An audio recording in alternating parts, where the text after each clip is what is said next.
Weekly Verdict, episode number siete? Nice. Six? Six. Six. That's Six. why I I'm have on Charlie third. around. He knows what episode we're on. So we're on 6, and I'm on my third. Okay, so I remember I'm half. JML here. Charlie here. Frank here. We're all bushy eye early in the morning recording this fun-filled episode. Thank you, everyone. Last week's episodes of SummerSlam 1992 and last week's Weekly Verdict. Correct me if I'm wrong, Charlie. Probably the best feedback we've gotten so far in response.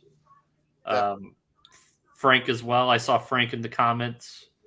Yeah, thanks, guys, again for all the feedback, and I appreciate you guys taking time out of your day to listen to us ramble on about wrestling. And it seems like us doing only one pay-per-view show a week is probably helping the audience absorb our content better. So I think for the audience, like moving forward, that's probably what we're gonna do, unless there's something like we really want to do is like a special episode just to throw in. But again, you guys let us know what you want us to do, and we'll make it happen.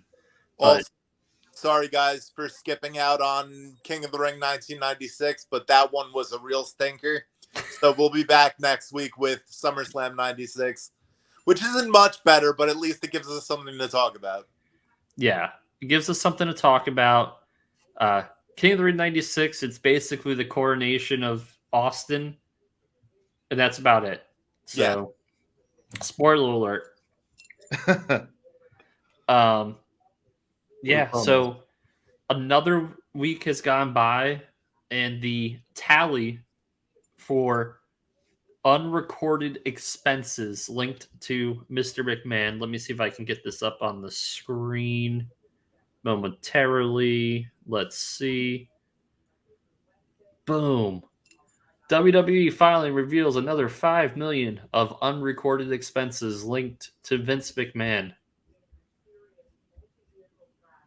New filing from WWE saying they've found two additional payments together worth $5 million. Vince McMahon made that should have been recorded as company expenses, bringing the total unrecorded expenses to $19.6 million.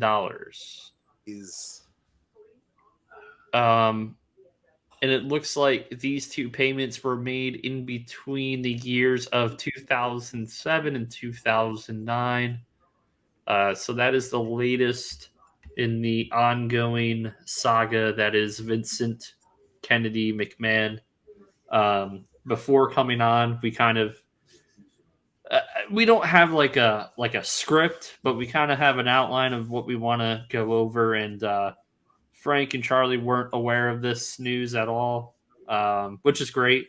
So, Charlie, your instant reaction to this news? Like Frank said before we got on the air, it's wasting more money to give us a better product. Yeah. Basically. I'll take that trade with. It's nice to just have $20 million to throw away. Apparently, it wasn't worth it, but apparently didn't kill his net worth either. And I'm really surprised that we haven't had any names leak yet. Yeah. I thought that was going to happen. It hasn't yet. I think they're waiting to get all of the money that's been. What's their terminology? Unrecorded expenses. I think they're waiting for all those unrecorded expenses to be found, and then you'll start seeing names. Frank, what do you think there? Yeah, once their accountant, I guess, through this nightmare of having to reissue earnings reports and everything for the last how many years.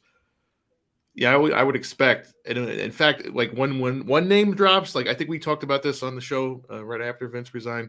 One name drops, they're all going to come in. You'll see people coming in from everywhere.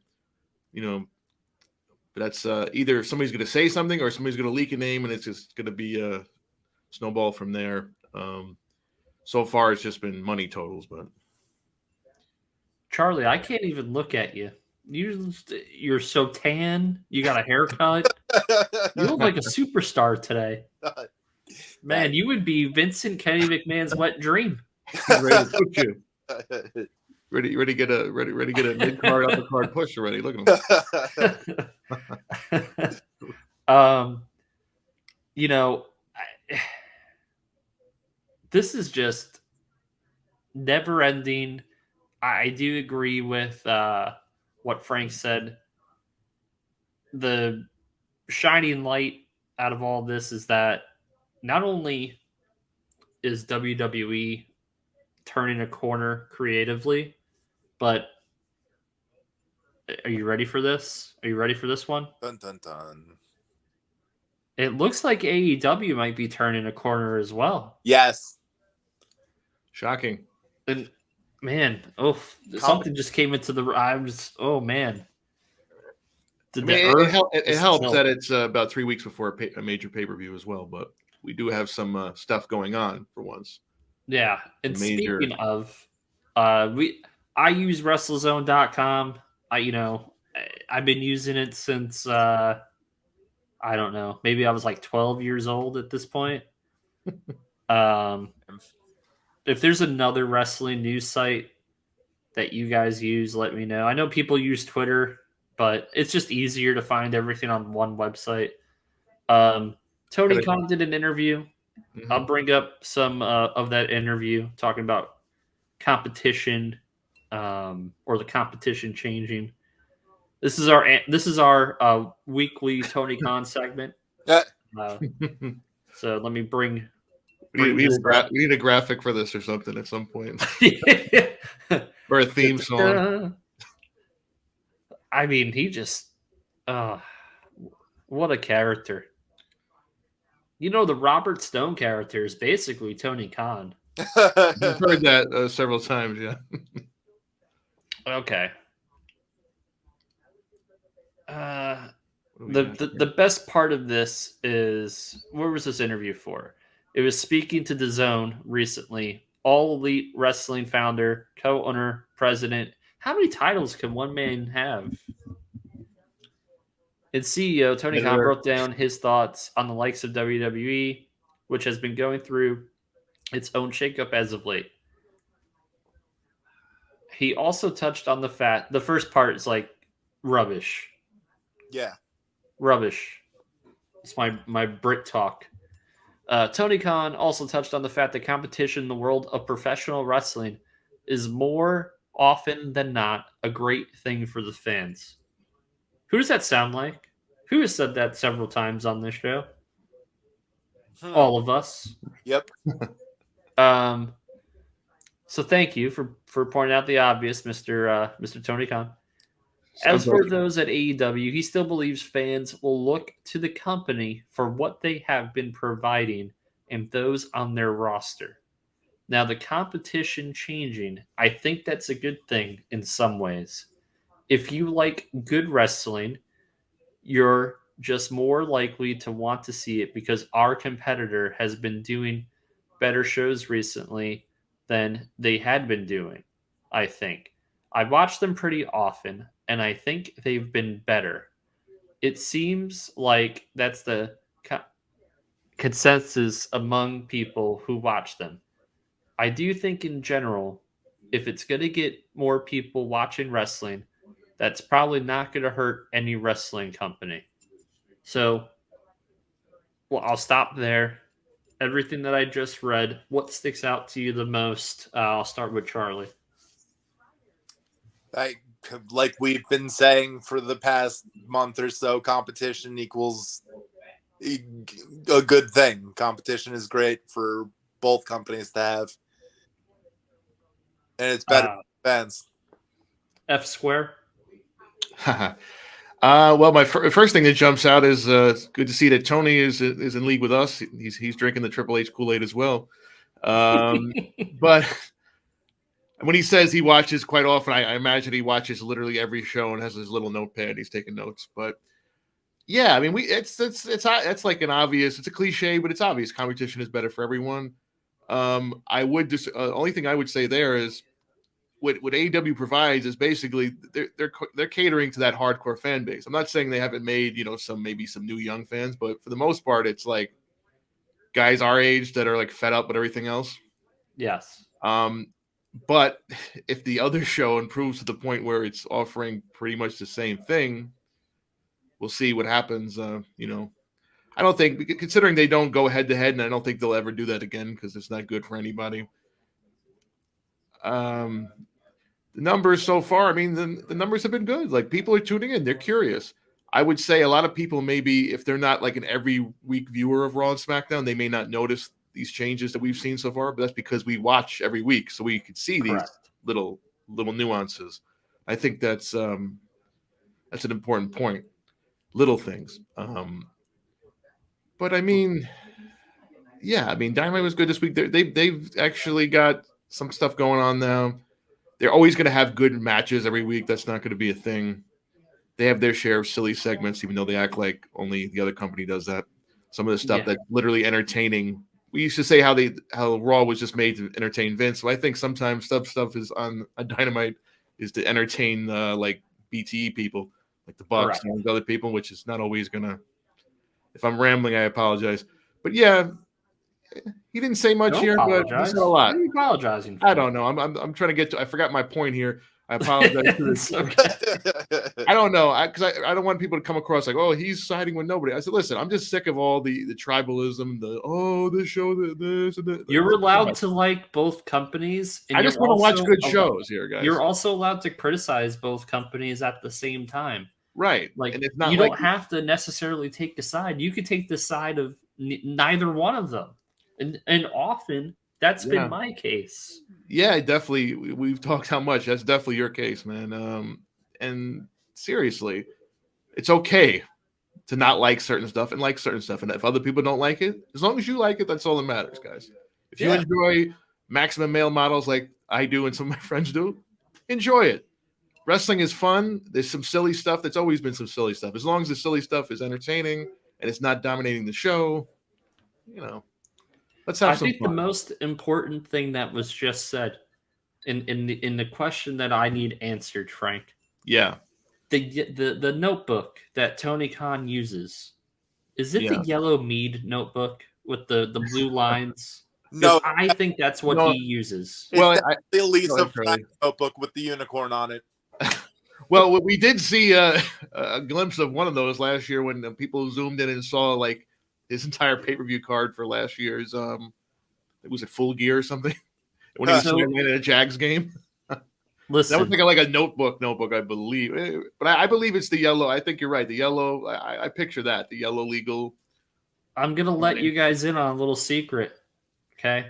Yeah, that was me. I used to do that when I was 12, 13, 14. Oh, yeah. I would fantasy book on my yellow Mead. This pay-per-view and this Raw and this thing will have this, and then this person would come over from the company. Oh, yeah, man. Apparently there's a 39-year-old owner of a wrestling company that still does that. I said it. He's us grown up, but with if either of us were born into a lot of money. And cocaine. So moving forward, I need to find this, and I will find it. But let me continue to this interview because this part gets really juicy. Go ahead. And in quotes, and we stand to gain the most in many ways because if you're a big wrestling fan and if you've been away and you like good wrestling, you might be saying, where are Chris Jericho and Bryan Danielson? CM Punk's back? ? So as we get to an exciting point of a lot of people coming back to the company, but a lot of new fans also, I think hopefully they want to embrace the new wrestlers in AEW and also a lot of the big names in AEW that you'll be able to see on a regular basis. People that are on the show every week and have been going all summer, like Chris Jericho and Jon Moxley. Then again, whenever CM Punk is back, there's a big setup for an undisputed championship to be crowned. and I'm just gonna start. I usually let you guys go, but I have to get this off my chest. Go ahead. Everything that he just mentioned was, hey, we got all the WWE guys. Why don't you check this Yeah. out? What does this sound like? This Yeah. sounds like WCW and TNA all over again. Yep. I didn't make this up. This came out of his His mouth. mouth. This came out like It's literally every criticism like the anti-AEW people have against him is like it's only WWE guys. And then I saw people like, well, Triple H is bringing in X guys. He used to be there. I'm like, let yeah, me ask you. but he's also not saying this in interviews. Let me ask you. Did he mention Powerhouse Hobbs? Of course not. Nope. Did he mention Darby Allin? Nope. No. Did he mention Jungle Boy? Nope. Okay. You're doing interviews. The Zone is a very big app, and they host a lot of sports. So this is a big time interview. Yep.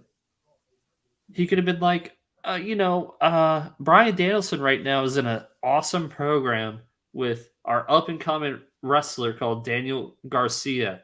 Oh, by the way, extraordinary story about Daniel Garcia. He was in a car accident, almost couldn't walk, and he's built himself back into being one of the top stars in my company. This is me. This is me saying this. I don't own this company. How much he would have sold Daniel Garcia by saying that, which would have taken 5 seconds for him to say. Absolutely. It kind of, you know what that tells me? That he's not. He can say, "Oh, other times we got this great young roster," but he's not confident in those people to be drawing numbers. I'm surprised he didn't go off and say, Jericho, who we have locked into contract for 700 more days. Moxley, who nanny poo poo, we have him. Triple H can't bring him back. See, this is my reservation about AEW in the beginning, and I told Frank this, and I think Frank and I agreed. So it's coming out. Do you know who Tony Khan's favorite wrestler was growing up? Who? Chris Jericho. Okay. Okay. So, who was their first big signing? Jericho. Yes. It's just too much of the mark in him, the fan, the mark, whatever you want to call it, right? And when I say mark, I don't mean it to be derogatory. We're all marks here, right? So it's the mark in him's like, oh, I gotta sign Jericho. I gotta sign this guy. I gotta sign this guy. And that's all fine. But you established a company based on you're the alternative to the other company. And you're slowly morphing into the company that you were competing against. And you're even saying it in interviews. I was supposed to sing. Yeah. I don't know. My crazy. No. Oh, get so worked up over this. Yeah, I mean, it's obvious that you need to sign. You like Jericho. It made sense. You needed to establish your company. The first champion made total sense. They needed one guy or One two guy. guys. One or two guys. And it's not like they don't have a bunch of other guys. They're signing people left and right. They're literally pulling the Dixie Carter and signing anyone that had like 5 seconds in WWE now, including the former Harlan, Parker Boudreaux, who was fired for not progressing enough. Let's hire him and we're going to put him on TV when he's clearly greener than green. Yep. And not on NXT, mind you. We're talking about putting him on our major flagship show. and that, to me, it's, and again, I complimented them to start the show saying the Dynamites have been really good consecutively. Yes. But there's some things about Dynamite that I didn't like. I'll tell you, and I think I texted Charlie this, or maybe I imagined texting Charlie this. Everything blends in at this point. Yeah. They opened with a coffin match, right? Brody King, Darby Allin. And immediately in the match, there's blood. 30 Immediately. seconds. Yeah. You like 30 But- seconds in, blood. Your last match, blood. Double blood, even. Why are you booking these blood feud matches to open and end the show, and they're both booked almost the same style match? Could you give me something different? I did like that Jericho came out as the Lionheart. That was cool, Yeah. but Match. too many of the same style matches. You know what it seems like? Yeah. It's like you're morphing ECW into your company. Yeah. And not only that, you're putting like two like blood feuds, like literally on the same show, but also one of them it's opening. And the reason why it's opening is because it's a mid-card feud. And you're getting like a gimmick match of a mid-card feud when they've had one match, I think. Sting coming out of a coffin, which was fun. Sting just casually getting up like he was getting up for work in the morning. I can't blame the guy. But he just and then the guy just stand there. No, I mean, it was a fun match. I'm not saying these aren't good matches, but Dynamite when they started, they were known for opening up with a good fast-paced match. They used to call it the Dynamite Party match. It used to be the opening. They'd be like a 6-man tag team something, 20-minute match or 8 with commercials, get people into it. Actually, they didn't even have commercials. I think if I'm not mistaken, when Dynamite first started, they would have like the first half hour, no commercials, all action. Pretty much. And now they've fallen into this trap of picture-in-picture for every third match, maybe every match sometimes. The real timing issue is, and Charlie, Yeah. chime in here. Why would you book 2 of the same matches in one episode of a show? I mean, you do have Rampage. Why don't you just put one of them on Rampage? Like you said, are they trying to be ECW? Is it that blood is edgy? Like, I don't know if they expect more viewers if they lead or what, but it's definitely something that they go for. I didn't watch the first hour of Impact. I watched Impact. You probably should have, but that's another story. I watched the last hour of Dynamite. Sorry, I keep calling it Impact and whatever. Impact 22. But yeah, I said this last night. Could Jericho and Moxley have gone without blood? I think they could have still put on the amazing match that they did without all the blood, but that's just saying. I don't think Moxley can go a day without bleeding anymore. No. To be honest. But I'll give you another, JML, I'll give you an answer. You said, why won't you put this on Rampage? And that's a good question because nobody's watching Rampage. You want to draw something to it. I think their number was up last week from Put the coffin match on Rampage. You know what's funny too? Last week their number is up. You know what main evented last week? Madison Rain. Like we had Madison Rain show up against who was she fighting? I already forgot. And she got a number up. Go figure. But I it's just I don't know. And that's another thing. Rampage. Why does this show exist? It's most weeks solid. It's match. a TV show. Most people know what's going to happen too. The Right. diehards. Even when it's live, nobody really cares. Like when it first started, you had the Punk debut. You had the first episode. I think was a year ago today. As a matter of fact, you had Christian and Omega have a great match. But since then, like it's a tough Friday night, 10 o'clock. Not the best. Last week they do this Battle of the Belts on a Saturday night. It got even lower numbers than the Friday night show because it's Saturday night. They're trying to be a hybrid of Crockett, WCW, and ECW, all in one promotion. And the Crash they TV have zero identity at this point. The second match, which probably should have been their opener on Dynamite, was an awesome match. Rouge and Andrade versus the Lucha Bros. Great match. How is that not the opening match for Dynamite? That might have been the match of the night, honestly. And not that the other matches weren't good. That would have been a perfect, like I said, that fun opening wild tag match, get the crowd going. Did you hear the latest Jim Cornette thing on his podcast about Moxley? I have not, no. No. Oh, he went off on I can't even say the words that he said, so I'll just paraphrase it. He basically said Moxley is the biggest joke of a champion in the history of professional wrestling. Because all he does is the same matches over and over again, and he doesn't try to innovate. And in certain ways, I think he's right. He has the same matches over and over and over again. And if I'm not mistaken, man, side, yeah, whatsoever. Wasn't that the criticism he had when he was still in WWE? Oh, he has the same stuff. He's doing the signature moves. But now he's brawling more. He's bleeding. He's, I don't know, apparently cutting his own ear open the other night. I'm not sure if he bladed his ear or what was going on there with the earring thing that drew that much blood. So I pulled an earring. When I had my earring, I pulled it out before. I didn't draw 5 gallons of blood from it. So, I mean, we already had the Jeff Hardy with the Randy Orton and the screwdriver for the whole thing.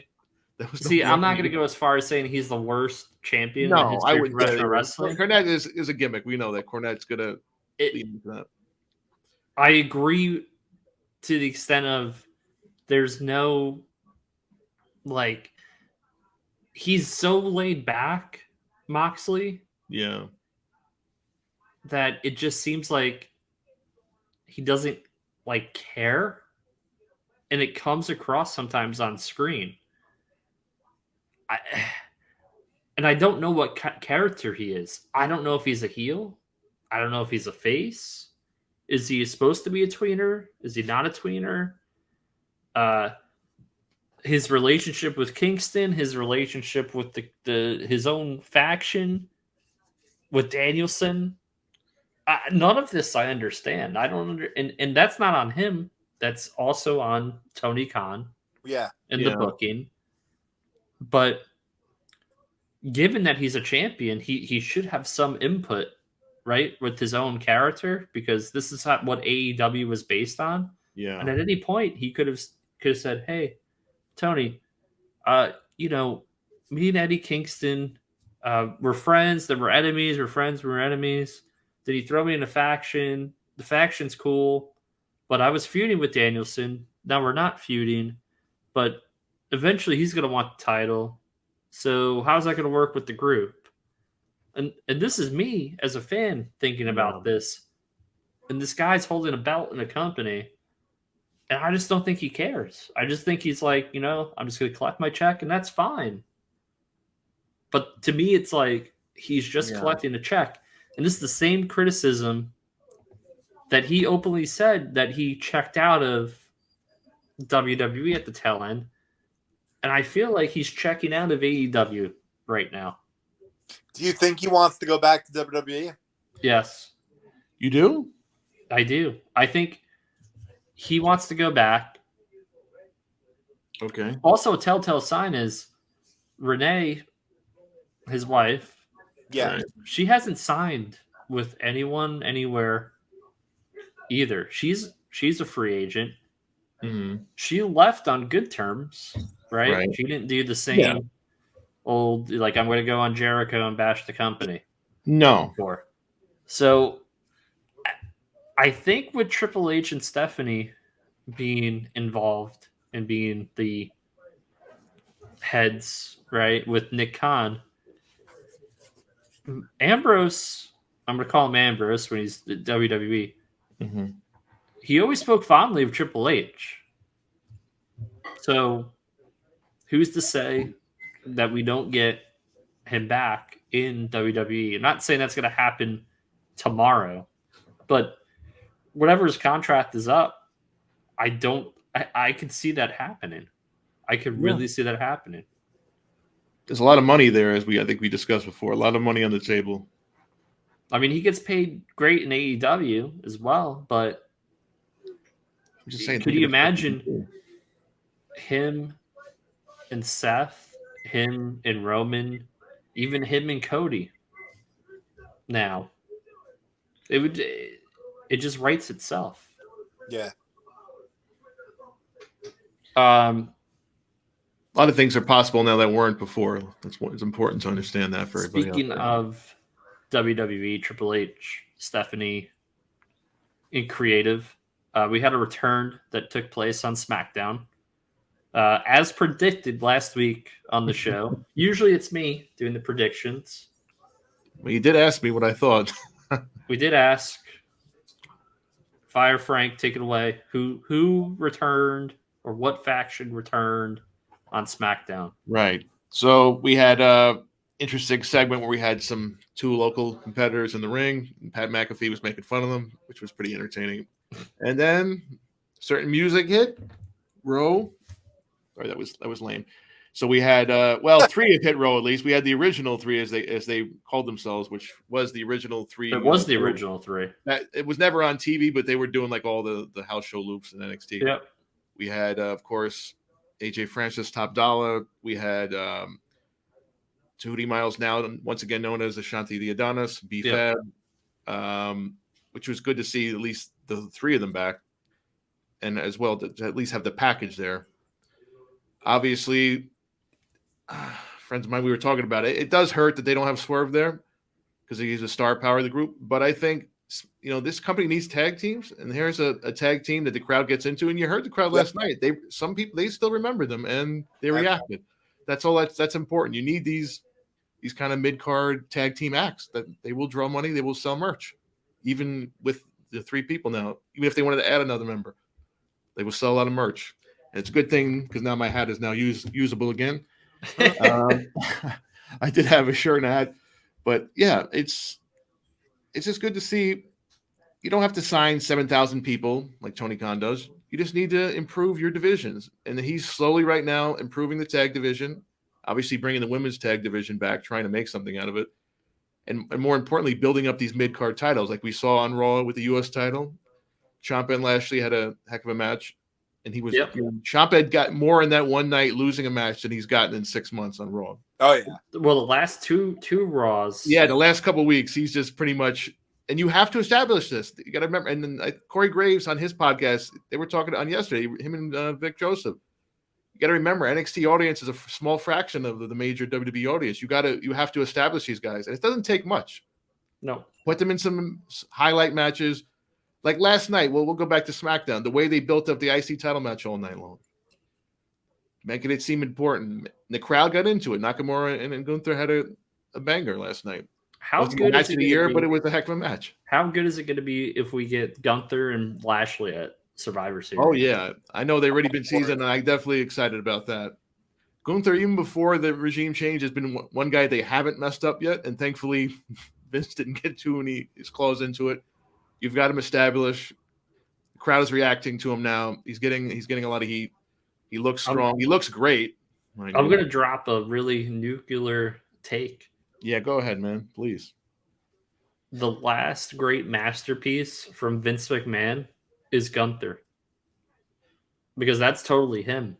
He told him, dude, you need to lose the weight. You need to do this. He moved to America. And Gunther believed in it. And he's taking the ball with it. And I'm going to be honest with you. I didn't like the presentation. I didn't like, man, this is not the. I love it now. I think he is solidified his place as being a future top dog in the company, more so than if he was just Walter.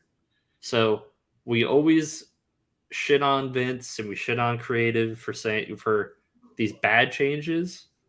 This was the best change they've made in several years. You have to establish these guys. I mean, another thing Gray's brought up in his show, and he's right. It's always going to be a tweak. You have to tweak it for the main audience. It didn't take much for him. Maybe you change his presentation a little bit, but you're just letting him go in the ring and beat up guys. JML, I think we talked the other night about the return of these squash matches, like with Omos the other night. Oh, that was so funny. That was, I mean, as a segue, I like those things. I remember when they rebrought the Bryan spread a couple years ago in 2016, and they started having these squash matches again. It got Braun over, got Nia over, got several people over. I remember, so me and Charlie and I, we used to, like, during that period when Braun was having those matches, I used to go over Charlie's apartment. We watched Raw every week, and we were totally into that. Yeah. And I was like, why couldn't they, like, as I said last week, like Omos, like that should have been the total play for Omos as soon as he split from AJ. And thank God they did it this week on Raw. It was exactly what they should have been doing. Yeah, Repackage him as a monster instead of where he's going. yeah, and he's fighting, guys that don't matter. Instead of having him squash, like Ali or somebody like one of the lower mid card guys every week, like they were doing. Ricochet was like the go-to job guy. You can just use these other guys, local people, whatever you want to call them. Yeah, ham and eggers, as Bobby Heenan used to say. Speaking of people that Vince McMahon may or may not have got along with, this is another. It almost seems like we talk about this person every week. I'm gonna throw it on screen. Yes. Report: Bray Wyatt has been discussed, and I swear I think we talk We about it manifested every this. week. And we will talk about it every week until We'll manifest this. I know. So, according to Fightful Sean Ross Sapp, Bray Wyatt's name has been pitched for a return within WWE Creative. Although that's not guaranteeing anything, the new regime under Triple H would seemingly be more open to Wyatt's return to the company as opposed to Vince McMahon. Sapp reports that one WWE talent told him they could tell that Vince McMahon was simply done with Wyatt and didn't like him personally. With McMahon going as far as to shout derogatory things at Bray Wyatt about his physique in front of other people backstage.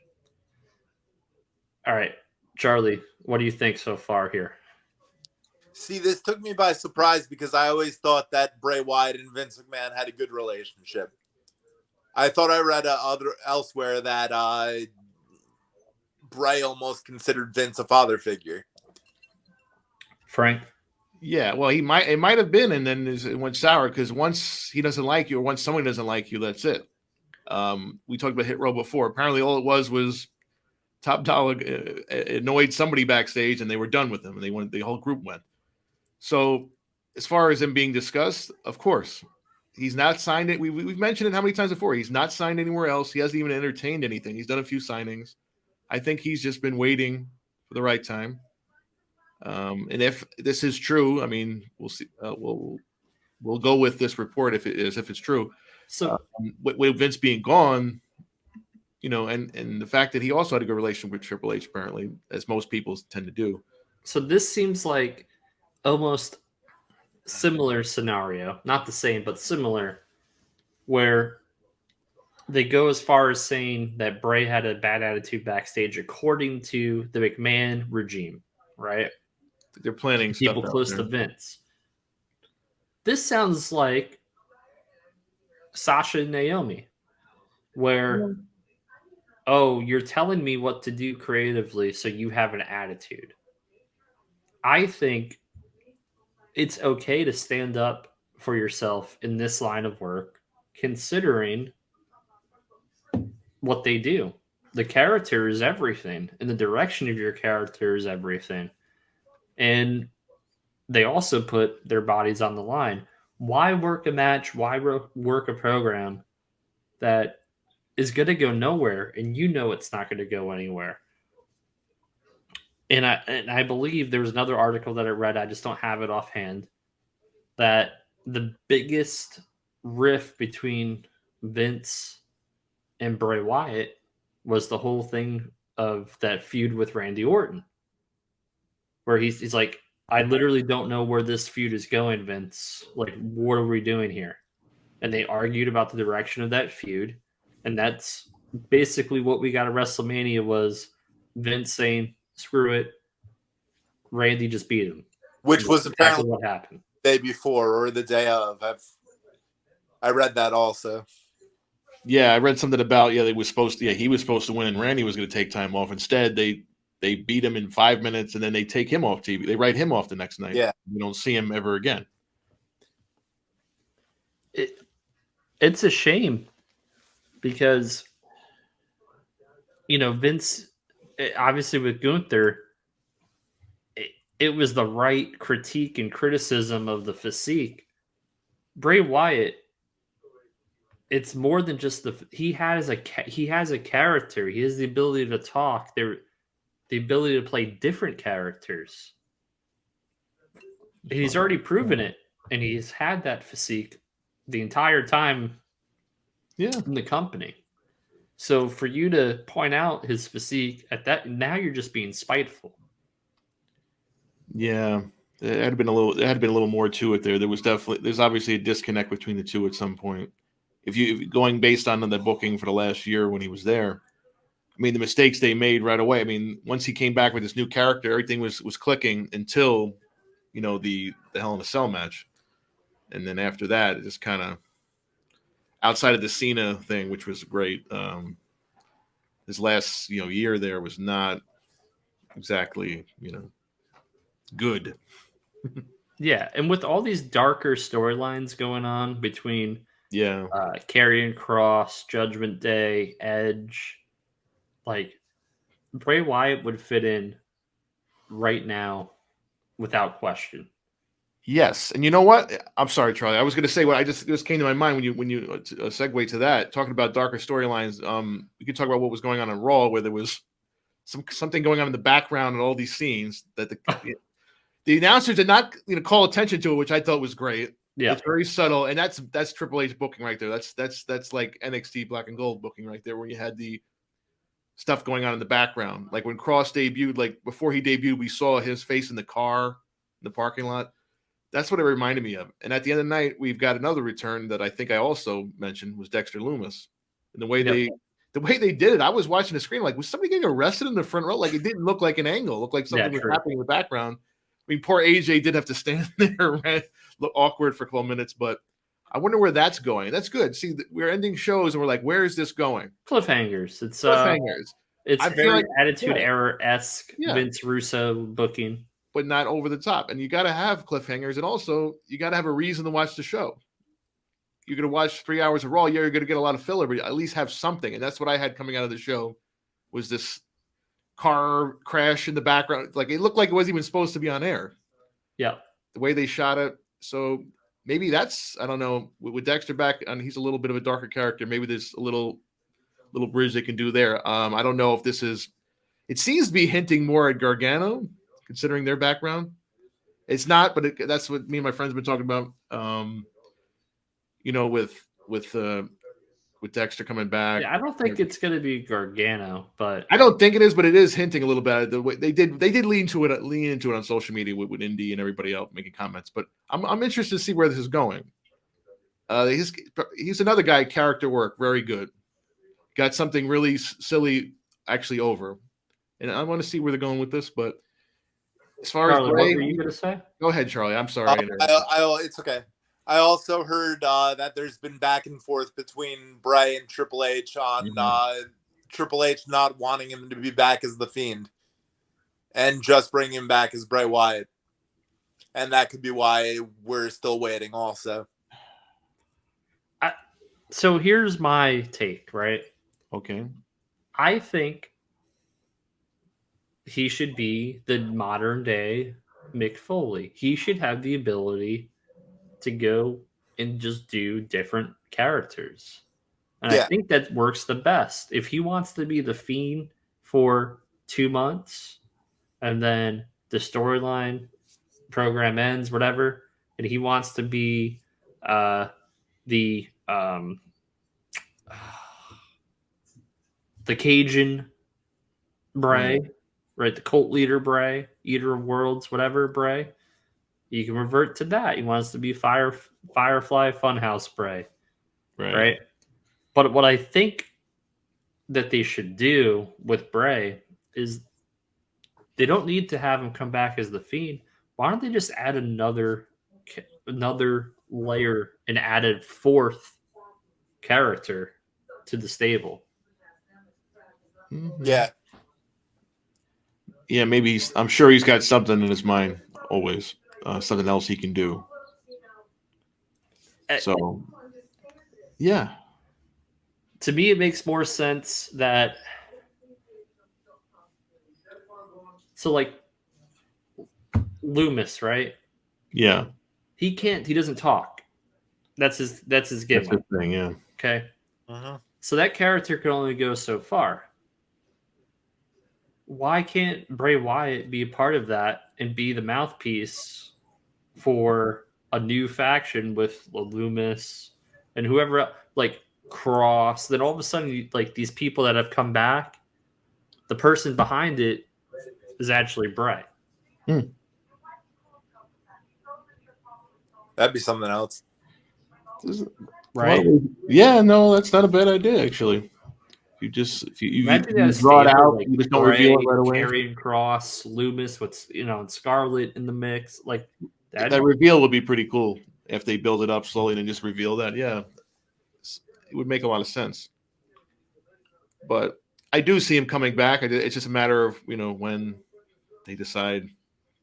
They'd have to wait for like Survivor Series or something. I can't see it coming back on Raw or SmackDown. Now, again, if you're watching this and you're not subscribed, please hit subscribe. We're almost at 500 subs, which is awesome. We love it, guys. Is there anything topical that you could think of, Charlie, that we haven't hit upon? I think we're going to leave out Impact Wrestling, Frank. I'm sorry. I'm not going to. No, I didn't really want to. I just brought that up last night. That on the show. We don't have to discuss it. But it's a show to watch. I still watch it. A lot of people don't. But more often than not, every week, it's a pretty solid show. You can just watch and move on from. So, oh God, we're going to have to talk about it for a minute. I always think Impact does a good job booking their world champion. Whoever the world champion is, they're usually booked pretty well. And their title runs are booked well. That's what I'll say about Impact. Historically, they're over the last 5 or 6 years, whoever's been the champion, they like Austin Aries was a good Impact World Champion. Like, and that guy's the worst. He's the worst human being imaginable. Johnny Mundo. Or Johnny Impact, whatever you're going to call him. He was booked well. Josh Alexander. He's booked extremely well. I think he's only lost one match in like over a year ever since him and Ethan Page split up. But they'll never keep talent. They can't afford it. And it is what it is. They're kind of there as another place for people to go that aren't being signed by other or people that want to rehab themselves. It's a good place to stop through. They put on solid shows. Like I said, I do recommend last night a couple matches from that show. So Alexander and Alex Shelley in the main event, tremendous as you might expect. On the undercard, we had Bandito and Rey Horus, who put on might have been the match of the night on the undercard. You know what's crazy is that Charlie already watched Impact on Wednesday, apparently. Yeah, poor Impact. They exist to just put on shows before a couple hundred people and have Tony Khan come in and do what he wants when he feels like it. Which even that is stopped. Yeah. But there's Charlie, a lot of good stuff out there. Charlie, anything else? Covered everything. I think we covered everything. Noteworthy, rest in peace, Gene LaBelle. Yes. Well, how old was he? 89, 83? He was in his 80s. LaBelle Locke, obviously, Daniel Bryan. Mm-hmm. But he was a pro's pro and taught and trained so many of the wrestlers. So rest in peace. He did bring prayers and thoughts to his family and all affected by his passing. Again, I want to thank all the subscribers, future subscribers. Like, comment, share. It helps. It helps everyone. Helps the flow of the show. Thank you. Thank you. We love you. And as I say, and as I sign off, I say good night and good luck. See you later. Toodaloo. Bye-bye.